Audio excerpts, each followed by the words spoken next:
ప్రభు యొక్క ఘనమైన నామాన్ని బట్టి ప్రతి ఒక్కరికి వందనాలు చెల్లిస్తున్నాను. ఈ ఉదయకాలాన్ని దేవుని యొక్క అగ్ని అది ఎంత నిశ్చలమైనదో, అది ఎంత బలమైనదో, అది ఎంత కృపనిచ్చేదో మనం తెలుసుకోగలగాలి.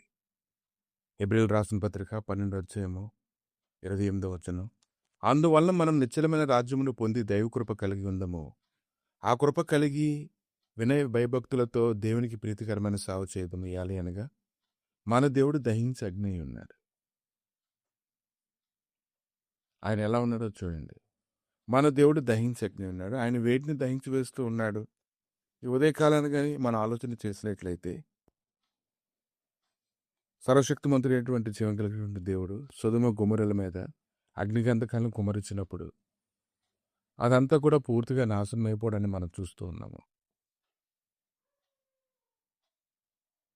కనుక ఈ ఉదయకాలాన్ని అన్ని విషయాల్లో కానీ నువ్వు గ్రహింపు కలిగి ఆయన యొక్క అగ్ని గురించి కానీ నువ్వు గ్రహింపు కానీ కలిగి ఉంటే పరికరాని ప్రతి తీగల్ని మనుషులు పోగు చేసి వాటిని ఎలాగైతే కాల్చివేస్తారో ఈరోజు నీకు వ్యతిరేకంగా పనిచేసేటువంటి నీ ఆత్మీయ జీవితానికి కీడు కలిగించే ప్రతి దాన్ని తగలపెట్టడానికి దేవుని దగ్గర ఆయన అగ్ని ఉంది. ఆ అగ్ని దిగి వచ్చినప్పుడు నువ్వు అన్ని విషయాలు కూడా పరిశుద్ధపరచబడతావు.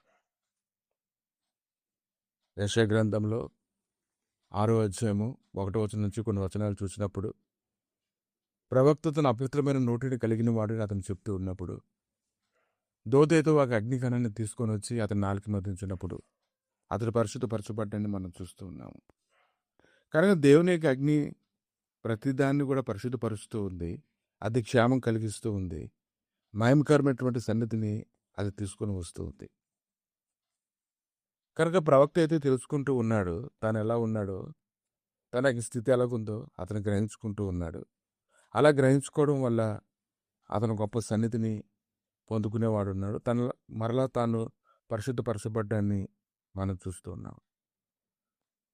కనుక దేవుని యొక్క అగ్ని అది ఎంతో పరిశుద్ధమైనది, అది ఎంతో బలమైనది, అది శక్తివంతమైనదిగా ఉంది.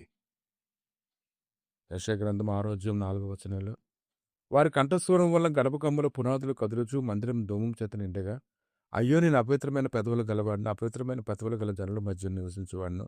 నేను నశించితేనే రాజును సైన్యములకు అధిపతి యెహోవాను నేను కనులారా చూసేదని అనుకుంటుని.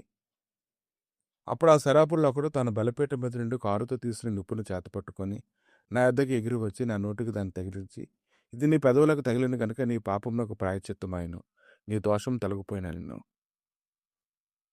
కనుక మన దోషములు, మన బలహీనతలు, మన వ్యతిరేకమైనటువంటి స్థితి, సనుగులు, గొనుగులు సమస్తము దేవుడి యొక్క అగ్నిలో కాలిపోవాలని ఏదైనా నువ్వు కోరుకోగలగాలి.